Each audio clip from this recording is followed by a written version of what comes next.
Punjabi radio ਜੋ ਸੁਣ ਰਹੇ ਸਾਰੇ ਸਰੋਤਿਆਂ ਨੂੰ ਬਲਵਿੰਦਰ ਕੌਰ ਵੱਲੋਂ ਪਿਆਰ ਭਰੀ ਸਤਿ ਸ਼੍ਰੀ ਅਕਾਲ। ਤੇ ਜੀ ਪ੍ਰੋਗਰਾਮ ਖਬਰ ਤੇ ਨਜ਼ਰ ਪ੍ਰੋਗਰਾਮ ਦੇ ਵਿੱਚ ਹੋਣਗੇ ਸਾਡੇ ਨਾਲ ਬਲਤੇਜ ਪੰਨੂ ਜੀ।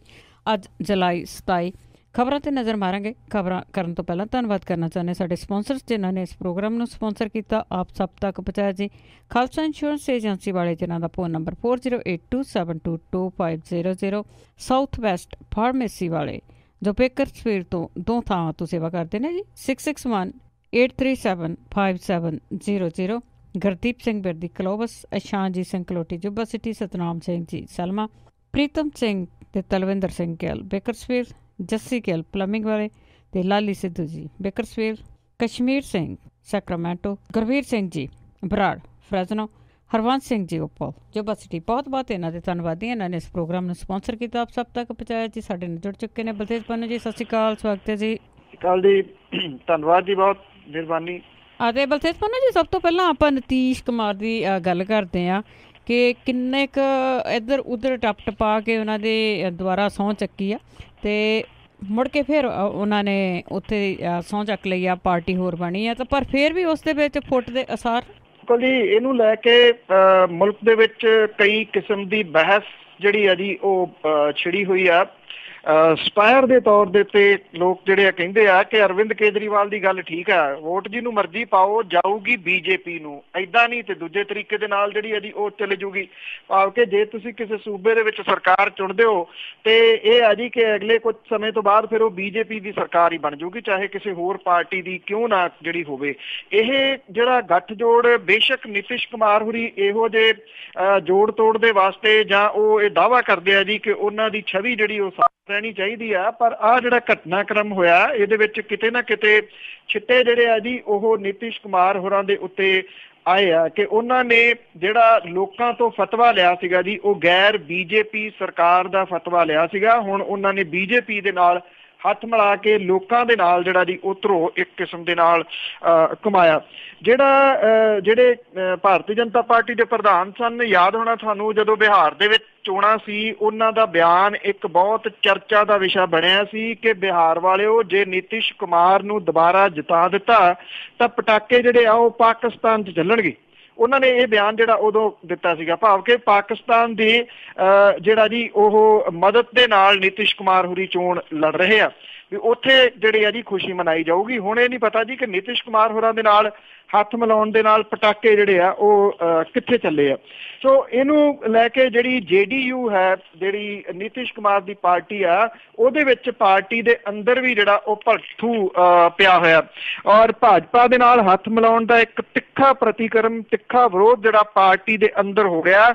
ਪਾਰਟੀ ਦੀ ਕੇਰਲ ਇਕਾਈ ਨੇ ਇਸ ਫੈਸਲੇ ਦੇ ਖਿਲਾਫ ਖੁੱਲੀ ਬਗਾਵਤ ਕਰਤੀ ਹੈ। ਪਾਰਟੀ ਦੇ ਸੀਨੀਅਰ ਆਗੂ ਤੇ ਬਾਨੀ ਸ਼ਰਦ ਯਾਦਵ ਨਿਤਿਸ਼ ਕੁਮਾਰ ਹੋਰਾਂ ਦੇ ਇਸ ਫੈਸਲੇ ਤੋਂ ਦੁਖੀ ਦੱਸੇ ਜਾ ਰਹੇ ਆ। ਉਹ ਬਿਲਕੁਲ ਬੋਲ ਨਹੀਂ ਰਹੇ। ਉਹਨਾਂ ਨੇ ਅਜੇ ਕੋਈ ਬਿਆਨ ਮੀਡੀਆ ਦੇ ਵਿੱਚ ਨਹੀਂ ਦਿੱਤਾ, ਪਰ ਉਹ ਜਿਹੜਾ ਸਹੁੰ ਚੁੱਕ ਸਮਾਗਮ ਸੀ ਨਿਤਿਸ਼ ਕੁਮਾਰ ਦਾ ਉਹਦੇ ਵਿੱਚ ਨਹੀਂ ਗਏ।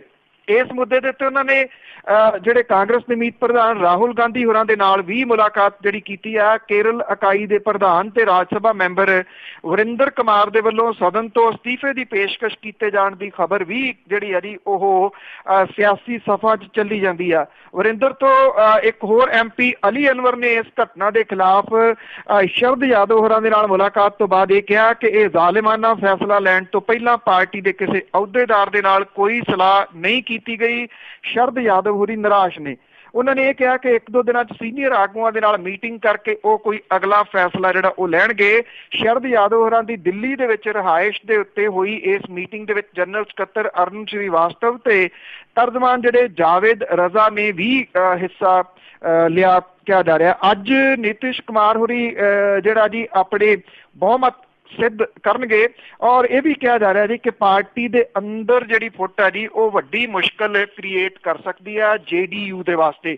JDU ਨੇ ਇਹ ਲੰਮਾ ਜਿਹੜਾ ਜੀ ਸੋਚ ਵਾਲਾ ਫੈਸਲਾ ਨਹੀਂ ਲਿਆ। ਉਹਨੇ ਥੋੜ੍ਹੀ ਜਿਹੀ ਜਿਹੜਾ ਜੀ ਫਾਇਦਾ ਦੇਖਿਆ ਕਿ ਕੇਂਦਰ ਦੀ ਸਰਕਾਰ ਤੋਂ ਮਦਦ ਜਿਹੜੀ ਹੈ ਜੀ ਉਸ ਸਰਕਾਰ ਨੂੰ ਮਿਲ ਸਕਦੀ ਹੈ, ਪਰ ਲੋਕ ਫਤਵੇ ਦੇ ਵਿਰੋਧ ਦੇ ਵਿੱਚ ਜਾ ਕੇ ਜਿਹੜਾ ਇਹ ਲਿਆ ਗਿਆ ਫੈਸਲਾ, ਇਹ ਕਿਹਾ ਜਾ ਰਿਹਾ ਸਿਆਸੀ ਸਫਾ ਦੇ ਵਿੱਚ ਕਿ JDU ਨੂੰ ਨਾ ਭਾਰੀ ਪਵੇ, ਕਮ ਸੇ ਕਮ ਨਿਤਿਸ਼ ਕੁਮਾਰ ਹੋਰਾਂ ਨੂੰ ਆਉਂਦੇ ਸਮੇਂ ਦੇ ਦੌਰਾਨ ਇਹ ਭਾਰੀ ਜ਼ਰੂਰ ਪਊਗਾ ਜੀ।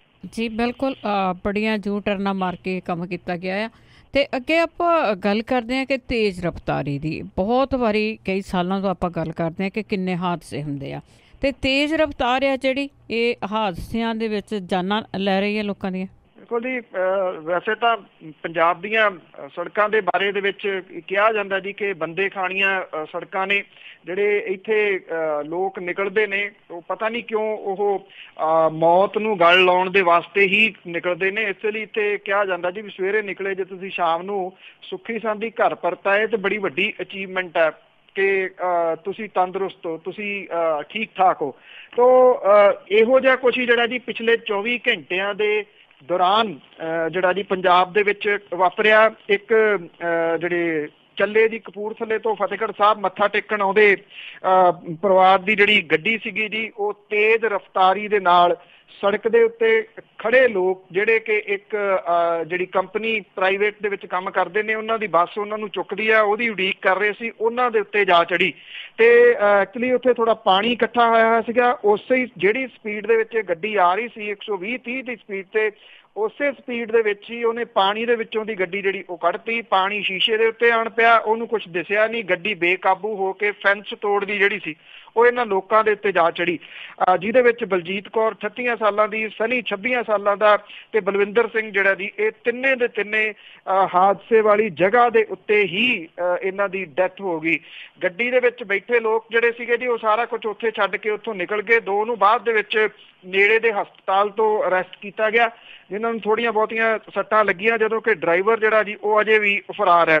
ਇਸੇ ਤਰੀਕੇ ਦੇ ਨਾਲ ਜਿਹੜਾ ਜੀ ਇੱਥੇ ਰਾਜਪੁਰੇ ਦੇ ਨਜ਼ਦੀਕ ਜਿਹੜਾ ਰਾਜਪੁਰਾ ਤੇ ਫਤਿਹਗੜ੍ਹ ਸਾਹਿਬ ਦੇ ਵਿਚਾਲੇ ਮੈਕਡੋਨਲਡ ਰੈਸਟੋਰੈਂਟ ਪੈਂਦਾ ਜੀ, ਇਹਦੇ ਨੇੜੇ ਇਸੇ ਤਰ੍ਹਾਂ ਦਾ ਇੱਕ ਹਾਦਸਾ ਜਿਹੜਾ ਜੀ ਉਹ ਵਾਪਰਿਆ। ਇਸ ਦਰਦਨਾਕ ਹਾਦਸੇ ਦੇ ਵਿੱਚ 2 ਨੌਜਵਾਨਾਂ ਦੀ ਥਾਂਏ ਮੌਤ ਹੋਈ ਆ। 7 ਲੋਕ ਜਿਹੜੇ ਆ ਜੀ ਉਹ ਜ਼ਖਮੀ ਹੋਏ ਦੱਸੇ ਜਾਂਦੇ ਆ। ਜਿਹੜੀ ਇਹ ਕਾਰ ਸੀਗੀ ਜੀ, ਇਹਦੇ ਵਿੱਚ ਜਿਹੜੇ ਸਵਾਰ ਲੋਕ ਸੀਗੇ ਉਹ ਤੇਜ਼ ਰਫ਼ਤਾਰ ਜਿਹੜਾ ਦੀ ਆ ਰਹੇ ਸੀ। ਇਹ i20 ਤੇ ਇੱਕ ਫੋਰਚੂਨਰ ਕਾਰ ਦੀ ਆਮੋ ਸਾਹਮਣੇ ਜਿਹੜੀ ਹੈ ਜੀ ਉਹ ਟੱਕਰ ਹੋਈ, ਜਿਹੜੀ ਉਹ ਦੱਸੀ ਜਾ ਰਹੀ ਹੈ। ਇਹ ਕਿਹਾ ਜਾ ਰਿਹਾ ਜੀ ਕਿ ਇਹ ਤੇਜ਼ ਰਫ਼ਤਾਰੀ ਇੱਥੇ ਵੀ ਜਿਹੜੀ ਹੈ ਜੀ ਮੁਸ਼ਕਲ ਦਾ ਕਾਰਨ ਬਣੀ ਹੈ। ਇਹ ਸਰਹੰਦ ਜਾ ਰਹੇ ਸੀਗੇ, ਲੁਧਿਆਣੇ ਦੇ ਵੱਲੋਂ ਆ ਰਹੀ ਜਿਹੜੀ ਫੋਰਚੂਨਰ ਸੀਗੀ ਉਹਦਾ ਟਾਇਰ ਪੈਂਚਰ ਹੋ ਗਿਆ। ਤੇਜ਼ ਰਫ਼ਤਾਰ ਜਿਹੜੀ ਫੋਰਚੂਨਰ ਡਿਵਾਈਡਰ ਸੀ, ਉਹ ਡਿਵਾਈਡਰ ਦੇ ਦੂਸਰੇ ਪਾਸੇ ਗੱਡੀ ਚਲੇਗੀ ਤੇ ਉਧਰੋਂ ਤੇਜ਼ ਰਫ਼ਤਾਰ ਦੇ ਵਿੱਚ ਆਉਂਦੀ ਜਿਹੜੀ ਕਾਰ ਸੀਗੀ ਜੀ ਉਹ ਰੁਕ ਨਹੀਂ ਸਕੀ, ਉਹਨੇ ਸਿੱਧੀ ਟੱਕਰ ਜਿਹੜੀ ਸੀ ਇਹਦੇ ਵਿੱਚ ਮਾਰੀ। ਜਿਹੜੀ ਫੋਰਚੂਨਰ ਸੀ ਉਹਦੇ ਵਿੱਚ ਸਵਾਰ ਜਿਹੜੇ ਸੀਗੇ ਜੀ ਉਹ ਗੰਭੀਰ ਜ਼ਖਮੀ ਹੋਏ, ਜਦੋਂ ਕਿ ਜਿਹੜੀ ਬ੍ਰਿਗੇਡੀਅਰ ਤੇ ਉਹਦੀ ਪਤਨੀ ਤੇ ਡਰਾਈਵਰ ਨੂੰ ਜਿਹੜੀਆਂ ਦੀ ਉਹ ਸੱਟਾਂ ਲੱਗੀਆਂ। ਜਿਹੜੇ ਨੌਜਵਾਨ ਕਾਰ ਦੇ ਵਿੱਚ ਆਉਂਦੇ ਸੀ ਉਹਨਾਂ ਦੀ ਥਾਂਏ ਮੌਤ ਹੋ ਗਈ।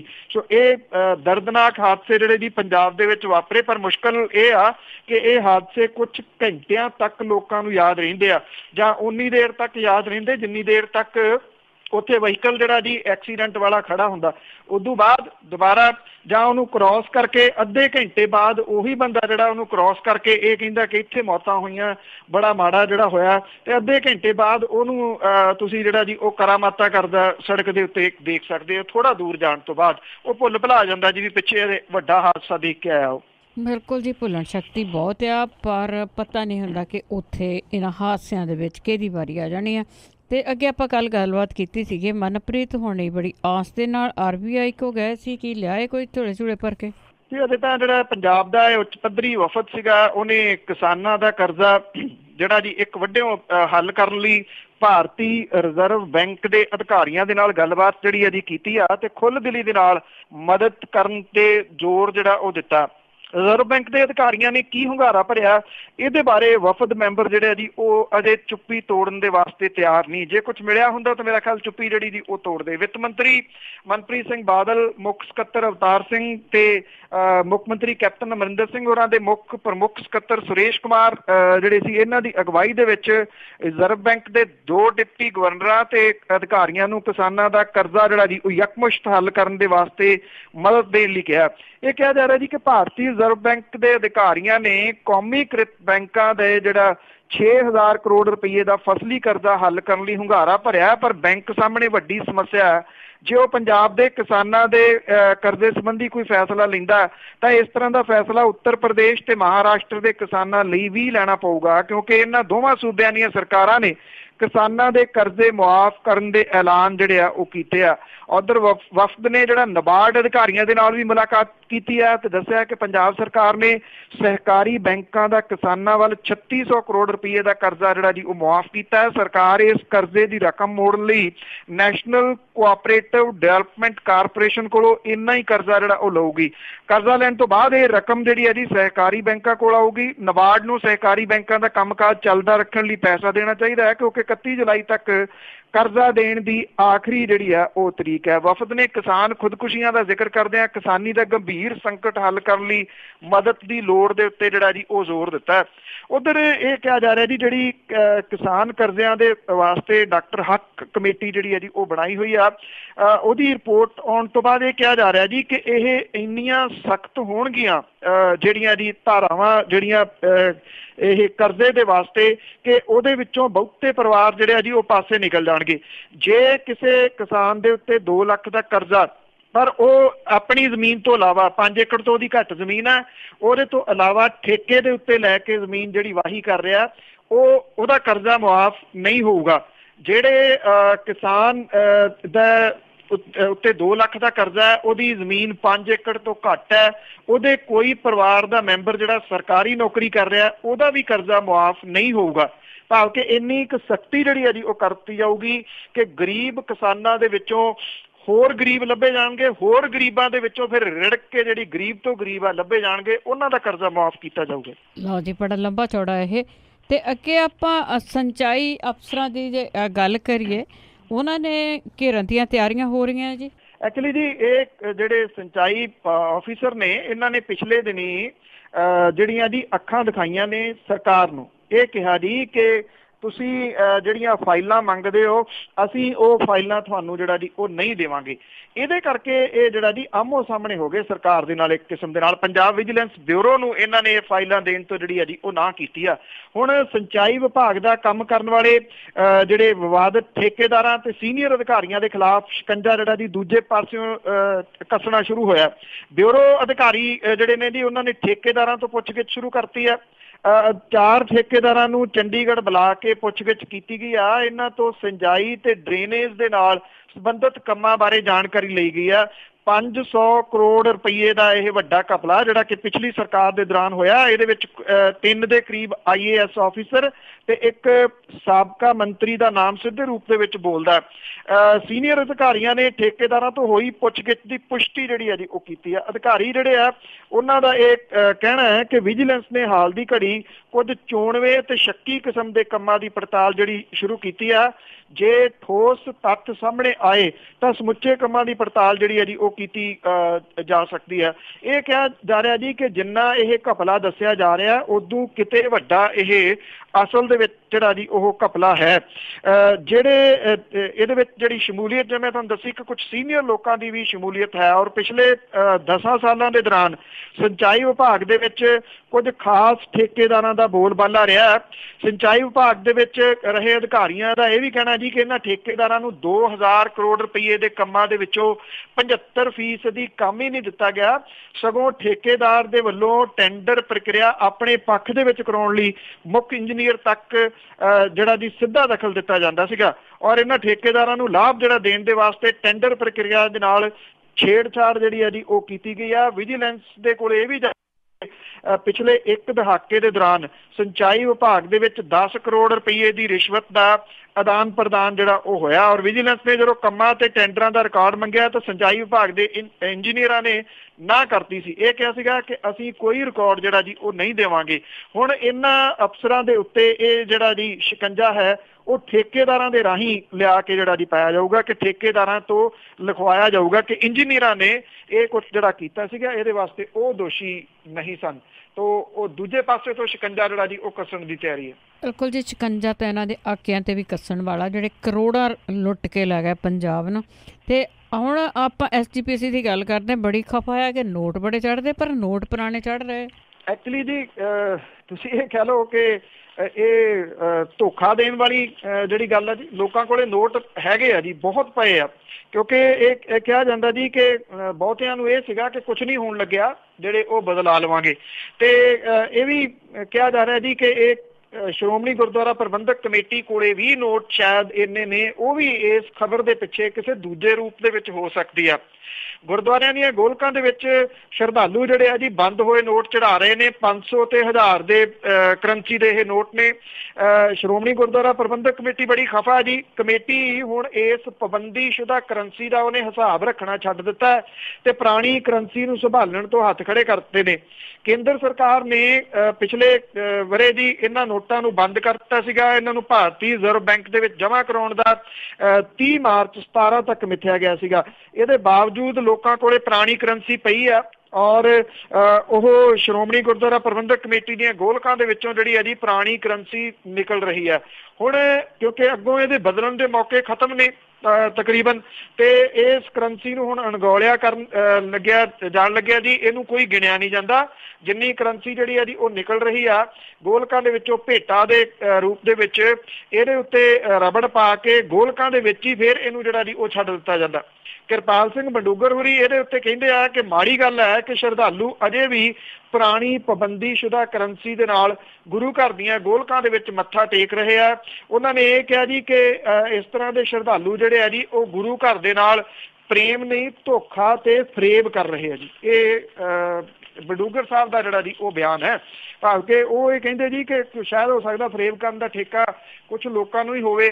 ਉਹ ਆਮ ਲੋਕਾਂ ਦੇ ਉੱਤੇ ਕਿੰਤੂ ਪਰੰਤੂ ਕਰ ਰਹੇ ਆ ਜੀ ਕਿ ਉਹ ਇਸ ਮਾਮਲੇ ਦੇ ਉੱਤੇ ਨਵੀਂ ਕਰੰਸੀ ਜਿਹੜੀ ਆ ਜੀ ਉਹ ਚੜਾਉਣ। ਵੈਸੇ ਕੁਝ ਗੱਲਾਂ ਦਾ ਜਿਹੜਾ ਜੀ ਉਹ ਚਰਚਾ ਅਕਸਰ ਚੱਲਦਾ ਰਹਿੰਦਾ ਕਿ ਜਿਹੜਾ ਚੰਦੋਆ ਚੜਾਇਆ ਜਾਂਦਾ ਜਿਹਦੀ ਕੀਮਤ ਜਿਹੜੀ ਹੈ ਜੀ ਉਹ 50,000 ਤੋਂ ਉੱਪਰ ਦੀ ਹੈ। ਜੇ ਕਿਸੇ ਨੇ ਚੰਦੋਆ ਚੜਾਉਣਾ ਉੱਥੇ ਤਾਂ ਉਹਦੇ ਵਾਸਤੇ 6 ਮਹੀਨੇ ਦੀ ਇੰਤਜ਼ਾਰ ਹੈ, ਤੇ ਜੇ 10,000 ਰੁਪਇਆ ਉੱਪਰ ਐਕਸਟਰਾ ਦੇ ਦਿਓ ਤੇ ਉਹ ਨਾਲ ਦੀ ਨਾਲ ਜਿਹੜਾ ਉਹ ਚੜਾਇਆ ਜਾ ਸਕਦਾ ਹੈ। ਉਹਦੇ ਅੱਗੇ ਤੋਂ ਅੱਗੇ ਰੀਸਾਈਕਲ ਹੋਣ ਦੀਆਂ ਖਬਰਾਂ ਵੀ ਚੱਲਦੀਆਂ ਨੇ।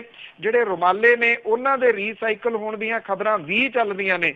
ਇੱਥੇ ਇੱਕ ਮੰਦਿਰ ਹੈ ਜੀ ਪਟਿਆਲੇ ਦੇ ਵਿੱਚ, ਉੱਥੇ ਕਾਲੇ ਮੁਰਗੇ ਜਿਹੜੇ ਆ ਜੀ ਉਹ ਚੜ੍ਹਦੇ ਆ ਖਾਸ ਦਿਨ ਦੇ ਉੱਤੇ, ਤੇ ਉਹਨਾਂ ਦਿਨਾਂ ਦੇ ਦੌਰਾਨ ਜਿਹੜੇ ਮੁਰਗੇ ਵੇਚਣ ਵਾਲੇ ਆ ਉਹ ਕੀ ਕਰਦੇ, ਚਿੱਟੇ ਮੁਰਗਿਆਂ ਨੂੰ ਜਿਹੜਾ ਜੀ ਉਹ ਕਲਫ ਲਾ ਕੇ ਵੇਚ ਦਿੰਦੇ ਆ। ਭਾਵ ਕਿ ਜਿਹੜਾ ਚਿੱਟਾ ਮੁਰਗਾ ਹੈ ਉਹ 200 ਦਾ ਹੈ ਤੇ ਉਹ ਕਾਲਾ ਜਿਹੜਾ ਉਹ 400 ਦਾ ਵਿਕ ਜਾਂਦਾ। ਸੋ ਏਦਾਂ ਦੀਆਂ ਹੇਰਾ ਫੇਰੀਆਂ ਤਕਰੀਬਨ ਹਰੇਕ ਧਰਮ ਦੇ ਵਿੱਚ ਹੀ ਕਿਸੇ ਨਾ ਕਿਸੇ ਰੂਪ ਦੇ ਵਿੱਚ ਜਿਹੜੀਆਂ ਉਹ ਚੱਲੀ ਜਾਂਦੀਆਂ, ਪਰ ਰੱਖੀਆਂ ਕਿਸੇ ਲਈ ਆਮ ਲੋਕਾਂ ਲਈ ਨਹੀਂ। ਤੇ ਅੱਗੇ ਆਪਾਂ ਇੱਕ ਕਰਨਲ ਦੀ ਜੇ ਗੱਲ ਕਰੀਏ ਤਾਂ ਉਸਨੇ ਆਪਣੀ ਨੌਕਰੀ ਬਚਾਉਣ ਲਈ ਫੌਜੀ ਜਵਾਨ ਦੇ ਪਰਿਵਾਰ ਨੂੰ ਰੋੜਿਆ। ਐਕਚੁਅਲੀ ਇਹ ਜਿਹੜਾ ਬਦਕਿਸਮਤ ਪਰਿਵਾਰ ਹੈ ਜੀ, ਇਹ ਬਠਿੰਡੇ ਦੇ ਪਿੰਡ ਜੰਗੀ ਰਾਣਾ ਦਾ ਰਹਿਣ ਵਾਲਾ। ਉਹਦੀ ਪਤਨੀ ਨੇ ਜੋ ਕੁਝ ਜਿਹੜਾ ਜੀ ਉਹ ਦੱਸਿਆ ਉਹ ਆਪਣੇ ਆਪ ਦੇ ਵਿੱਚ ਦੇਖੋ ਇਨਸਾਨੀਅਤ ਨੂੰ ਇਹ ਸ਼ਰਮਿੰਦਾ ਜਿਹੜਾ ਉਹ ਕਰਨ ਵਾਲਾ ਹੈ। ਭਾਰਤੀ ਫੌਜ ਦੇ ਵਿੱਚ ਅਫਸਰਾਂ ਦੀ ਜਿਹੜੀ ਚਾਕਰੀ ਆ ਉਹਨੇ ਮੌਤ ਦੇ ਮੂੰਹ ਪਾ ਦਿੱਤਾ ਜੀ ਇਸ ਜੰਗੀ ਰਾਣਾ ਦੇ ਭਾਰਤੀ ਫੌਜ ਦੇ ਵਿੱਚ ਡਰਾਈਵਰ ਸਤਨਾਮ ਸਿੰਘ ਦੇ ਪਰਿਵਾਰ ਨੂੰ। ਹੋਇਆ ਇਹ ਹੈ ਜੀ ਕਿ ਇਹ ਜਿਹੜਾ ਸਤਨਾਮ ਸਿੰਘ ਸੀਗਾ ਇਹ ਆਪਣੇ ਕਰਨਲ ਦੇ ਨਾਲ ਜਿਹੜਾ ਜੀ ਤਾਇਨਾਤ ਸੀਗਾ ਔਰ ਉਹਨੇ ਫਰਵਰੀ 15 ਦੇ ਵਿੱਚ ਆਪਣੇ ਕੋਲੇ ਇਹਨੂੰ ਦਿੱਲੀ ਬੁਲਾ ਲਿਆ, ਜਿੱਥੋਂ ਸਤਨਾਮ ਸਿੰਘ ਕਰਨਲ ਦੀ ਪ੍ਰਾਈਵੇਟ ਗੱਡੀ ਚਲਾ ਕੇ ਪਠਾਨਕੋਟ ਜਾ ਰਿਹਾ ਸੀ।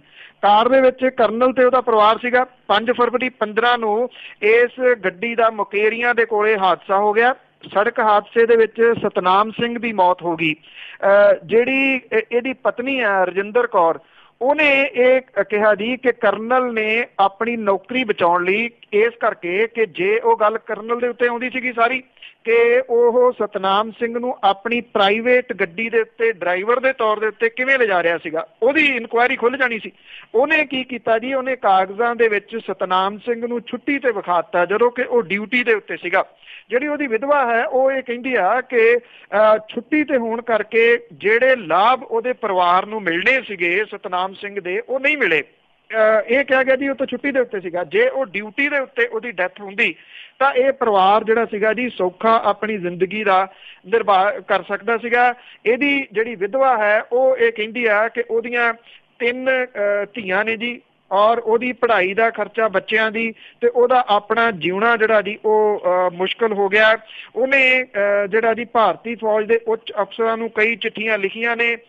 ਭਾਰਤੀ ਫੌਜ ਨੇ ਇਸ ਜਵਾਨ ਦੇ ਪਰਿਵਾਰ ਨੂੰ ਭਾਵੇਂ ਬਠਿੰਡੇ ਦੇ ਵਿੱਚ ਸਰਕਾਰੀ ਕੁਆਟਰ ਦਿੱਤਾ ਹੋਇਆ, ਪਰ ਉਹ ਸਿਰਫ 2 ਸਾਲਾਂ ਦੇ ਵਾਸਤੇ ਜਿਹੜਾ ਸੀਗਾ, ਔਰ ਸਤੰਬਰ ਦੇ ਵਿੱਚ ਇਹ ਕੁਆਟਰ ਖਾਲੀ ਕਰਨ ਦੇ ਵਾਸਤੇ ਜਿਹੜਾ ਉਹ ਕਹਿ ਦਿੱਤਾ ਗਿਆ। ਉਹਦਾ ਇਹ ਕਹਿਣਾ ਹੈ ਕਿ ਕਈ ਅਫਸਰਾਂ ਦੇ ਉਹ ਦਰਵਾਜ਼ੇ ਖੜਕਾ ਚੁੱਕੀ ਆ, ਪਰ ਕਰਨਲ ਦੀ ਅਸਾਮ ਦੇ ਵਿੱਚ ਤਾਇਨਾਤੀ ਜਿਹੜੀ ਹੈ ਜੀ ਉਹ ਹੋਣ ਕਰਕੇ ਉਹ ਉੱਥੋਂ ਜਿਹੜਾ ਜੀ ਪ੍ਰੈਸ਼ਰ ਪਾ ਕੇ ਇਹਦੀਆਂ ਜਿਹੜੀਆਂ ਚਿੱਠੀਆਂ ਵਗੈਰਾ ਨੇ ਉਹਨਾਂ ਨੂੰ ਆਪਣੇ ਤਰੀਕੇ ਦੇ ਨਾਲ ਜਿਹੜਾ ਉਹ ਖੁੱਡੇ ਲਾਈਨ ਲਵਾਈ ਜਾ ਰਿਹਾ, ਤਾਂ ਕਿ ਕਿਤੇ ਇਸ ਇਨਕੁਆਇਰੀ ਦੇ ਵਿੱਚ ਉਹ ਨਾ ਫਸਦੇ। ਪਰ ਇਸ ਪਰਿਵਾਰ ਦੀ ਜਿਹੜਾ ਜੀ ਉਹ ਬਾਂਹ ਫੜਨ ਦੇ ਵਾਸਤੇ ਉਹਨੂੰ ਕੋਈ ਅੱਗੇ ਨਹੀਂ ਆ ਰਿਹਾ।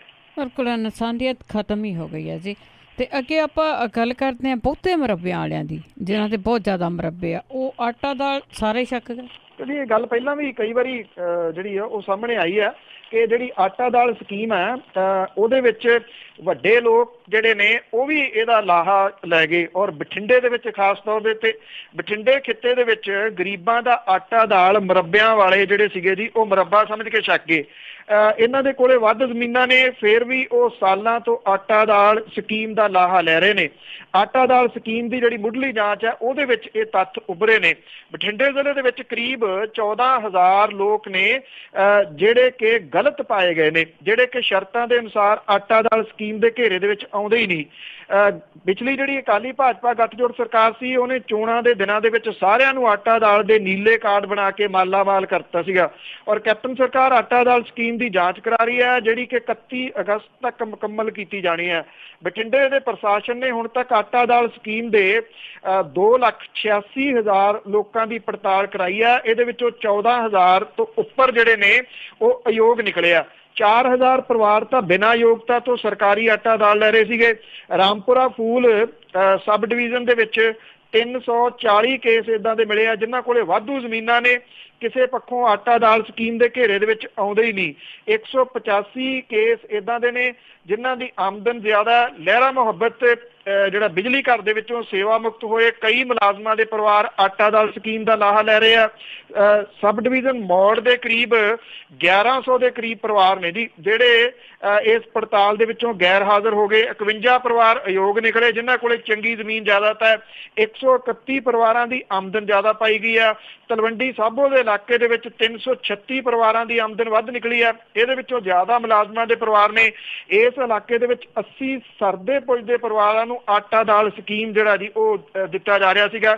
ਜੇਠੂ ਕੇ, ਕੋਟ ਸ਼ਮੀਰ, ਬਾਲਿਆਂ ਵਾਲੀ, ਪੱਕਾ ਕਲਾਂ, ਬਹਿਮਣ ਦੀਵਾਨਾ, ਇਹਨਾਂ ਲੋਕਾਂ ਕੋਲ ਨੀਲੇ ਕਾਰਡ ਨੇ ਜਿਨ੍ਹਾਂ ਦੀਆਂ ਚੰਗੀਆਂ ਕੋਠੀਆਂ ਪਾਈਆਂ ਹੋਈਆਂ ਨੇ। ਆਟਾ ਦਾਲ ਸਕੀਮ ਜਿਹੜੀ ਹੈ ਜੀ ਉਹ ਵੀ ਲਈ ਜਾਂਦੇ ਨੇ। ਲਗਜ਼ਰੀ ਇਹਨਾਂ ਦੇ ਕੋਲੇ ਗੱਡੀਆਂ ਨੇ, ਚੰਗਾ ਇਹ ਖਾਂਦੇ ਪੀਂਦੇ ਨੇ। ਪਰ ਗਰੀਬਾਂ ਦੇ ਵਾਸਤੇ ਜਿਹੜੀ ਆਟਾ ਦਾਲ ਸਕੀਮ ਸੀਗੀ ਜੀ ਉਹਦੇ ਵਿੱਚ ਵੀ ਇਹ ਸਾਰੇ ਦੇ ਸਾਰੇ ਪਾਰਟ ਬਣੇ ਹੋਏ ਨੇ। ਹੁਣ ਇਹ ਨੀਲੇ ਕਾਰਡ ਜਿਹੜੇ ਆ ਜੀ ਉਹ ਖਤਮ ਕੀਤੇ ਜਾ ਰਹੇ ਆ, ਔਰ ਸਹੀ ਜਿਹੜੇ ਇਹਦੇ ਵਿੱਚ ਲੋੜਵੰਦ ਨੇ ਉਹਨਾਂ ਨੂੰ ਨਵੇਂ ਕਾਰਡ ਜਿਹੜੇ ਇਸ਼ੂ ਕਰਕੇ ਫਿਰ ਇਹ ਆਟਾ ਦਾਲ ਸਕੀਮ ਦੁਬਾਰਾ ਜਿਹੜੀ ਆ ਜੀ ਉਹ ਚੱਲੂਗੀ। ਹਾਲ ਦੀ ਘੜੀ ਇਹਦੇ ਉੱਤੇ ਬ੍ਰੇਕਾਂ ਲੱਗੀਆਂ ਹੋਈਆਂ ਨੇ। ਬਿਲਕੁਲ ਜੀ, ਇਹ ਤਾਂ ਲੋਕਾਂ ਨੂੰ ਵੈਸੇ ਵੀ ਨਿਕੰਮੇ ਬਣਾਉਣ ਵਾਲੀ ਗੱਲ ਹੈ ਆਟਾ ਦਾਲ ਸਕੀਮ ਹੈ ਜਿਹੜੀ। ਤੇ ਅੱਗੇ ਆਪਾਂ ਅਕਾਲੀ ਦਲ ਦੀ ਗੱਲ ਕਰਦੇ ਹਾਂ। 3 ਕੁ ਮਹੀਨੇ ਹੋਏ ਜੀ ਇਹਨਾਂ ਦਾ ਰਾਜ ਖੁੱਸੇ ਨੂੰ, ਤੇ ਹੁਣ 3 ਕੁ ਮਹੀਨਿਆਂ ਬਾਅਦ ਇਹਨਾਂ ਨੂੰ ਬਹੁਤ ਕੁਝ ਨਜ਼ਰ ਆਉਣ ਲੱਗ ਪਿਆ ਤੇ ਉਹਨਾਂ ਵੱਲੋਂ ਜਬਰ ਵਿਰੋਧੀ ਲਹਿਰ ਦੀ ਸ਼ੁਰੂਆਤ। ਬਿਲਕੁਲ ਜੀ, ਇਹ ਐਕਚੁਅਲੀ ਜਬਰ ਜਿਹੜਾ ਜੀ ਉਹ ਕਰਦੇ ਰਹੇ, ਉਹਨਾਂ ਨੂੰ ਸ਼ਾਇਦ ਸਮਝ ਹੁਣ ਆਈ ਹੈ ਕਿ ਜਬਰ ਕੀ ਹੁੰਦਾ ਔਰ ਕਿਵੇਂ ਲੋਕ ਜਿਹੜੇ ਆ ਜੀ ਉਹ ਤਰਾਹ ਪੰਜਾਬ ਦੇ ਵਿੱਚ ਕਰਦੇ ਸਨ। ਹੁਣ ਐਕਚੁਅਲੀ ਮੁੱਦਾ ਭਾਲ ਰਿਹਾ ਜਿਹੜਾ ਅਕਾਲੀ ਦਲ ਹੈ ਉਹਨੂੰ ਇੱਕ ਮੁੱਦੇ ਦੀ ਤਲਾਸ਼ ਹੈ, ਕਿਉਂਕਿ ਗੁਰਦਾਸਪੁਰ ਦੇ ਵਿੱਚ ਜਿਹੜੀ ਹੈ ਜੀ ਉਹ ਜ਼ਿਮਨੀ ਲੋਕ ਸਭਾ ਦੀ ਚੋਣ ਆ ਸਕਦੀ ਹੈ ਕਿਸੇ ਸਮੇਂ ਵੀ, ਜਿਹਦੇ ਕਰਕੇ ਗੁਰਦਾਸਪੁਰ ਵਾਲੀ ਸਾਈਡ ਦੇ ਉੱਤੇ ਜਬਰ ਜਿਹੜਾ ਜੀ ਉਹ ਜ਼ਿਆਦਾ ਨਜ਼ਰ ਆਇਆ ਇਹਨਾਂ ਨੂੰ। ਤੇ ਉਸ ਸਾਈਡ ਤੋਂ ਬਟਾਲੇ ਤੋਂ ਜਿਹੜਾ ਜੀ ਬਟਾਲੇ ਦੇ ਨੇੜੇ ਤੋਂ ਕਸਬਾ ਜਿਹੜਾ ਡੇਰਾ ਬਾਬਾ ਨਾਨਕ ਪੈਂਦਾ ਜੀ, ਉੱਥੋਂ ਇਹਦੀ ਸ਼ੁਰੂਆਤ ਕੀਤੀ ਗਈ ਹੈ ਸਿਆਸਤ ਇਹਦੇ ਪਿੱਛੇ, ਕਿਉਂਕਿ ਜਬਰ ਉਸ ਪਾਸੇ ਵੱਲ ਕੱਲਾ ਹੋਇਆ। ਇਹ ਤਾਂ ਨਹੀਂ ਕਿਹਾ ਜਾ ਸਕਦਾ ਜੀ ਜਿਹਨੂੰ ਅਕਾਲੀ ਦਲ ਜਬਰ ਦੱਸਦਾ ਜੋ ਕੁਛ ਉਹ ਆਪ ਕਰਦਾ ਰਿਹਾ।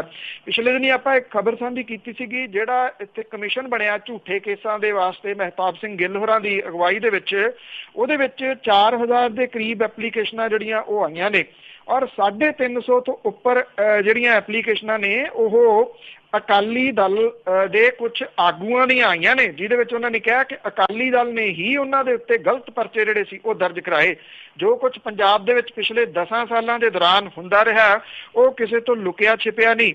ਪਰ ਹੁਣ ਜਿਹੜੇ ਜੀ ਸੁਖਬੀਰ ਸਿੰਘ ਬਾਦਲ ਹੋਰਾਂ ਨੇ ਇਹ ਗੱਲ ਆਖੀ ਹੈ ਕਿ ਅਕਾਲੀ ਦਲ ਦੀ ਸਰਕਾਰ ਬਣਨ ਦੇ ਉੱਤੇ ਸੁਖਜਿੰਦਰ ਸਿੰਘ ਰੰਧਾਵਾ ਹੋਰਾਂ ਤੋਂ ਹਿਸਾਬ ਕਿਤਾਬ ਜਿਹੜਾ ਜੀ ਲਿਆ ਜਾਊਗਾ। ਉਹਨਾਂ ਨੇ ਕਿਹਾ ਕਿ ਉਹ ਇਸ ਏਰੀਏ ਦੇ ਵਿੱਚ ਅਕਾਲੀ ਵਰਕਰਾਂ ਦੇ ਉੱਤੇ ਜ਼ਬਰ ਕਰ ਰਹੇ ਨੇ ਔਰ ਉਹਨਾਂ ਨੇ ਇਹ ਵੀ ਕਿਹਾ ਕਿ ਅਕਾਲੀ ਵਰਕਰ ਜਿਹੜੇ ਜੀ ਉਹ ਇੱਟ ਦਾ ਜਵਾਬ ਇੱਥੇ ਪੱਥਰ ਦੇ ਨਾਲ ਦੇਣ।